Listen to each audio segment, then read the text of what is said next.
Well, let's bring back Sahar Khamis, Senior Fellow with the Middle East Council on Global Affairs, who's joining us from Washington, D.C. to talk about these huge protests. Not the first time since the war began that many thousands of people are out on the streets of London calling for a ceasefire, not something the UK government is doing, not something that the UK main opposition party is doing.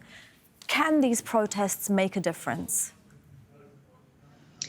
I think they will make a difference because the will of the people, the voice of the people at the end of the day has to be heard, especially when you see hundreds of thousands flooding the streets like we saw in London, like we saw here in Washington, D.C. with the biggest march ever that really exceeded 500,000 people. And let me just remind you and remind the viewers, it's not just Muslims and Arabs who go out in these marches. You have people from all different backgrounds and all different walks of life, Blacks, Latinos, immigrants, and indeed Jewish people as well, who say not in our name, never again. What is happening is unacceptable. Israel cannot do that to the Palestinians. And, it cannot be something that can be characteristic of the Jewish people because we refuse that vehemently as Jewish people. So there has been a lot of solidarity and a lot of support across the board. And when you see this kind of momentum on the streets with this kind of magnitude, it must draw attention. And let me even add that some countries in Europe, for example, that had certain policies, regulations, and stipulations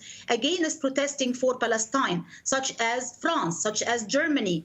Even with these kinds of laws and stipulations in place, you still saw thousands of people storm the streets and go out in the streets and flood the streets and raise banners that says, "Free Palestine, not in my name.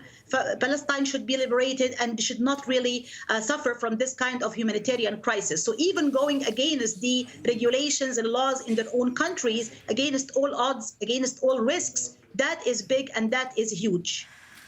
Sahar Khamis joining us live from Washington, D.C. there. Thank you very much. Thank you.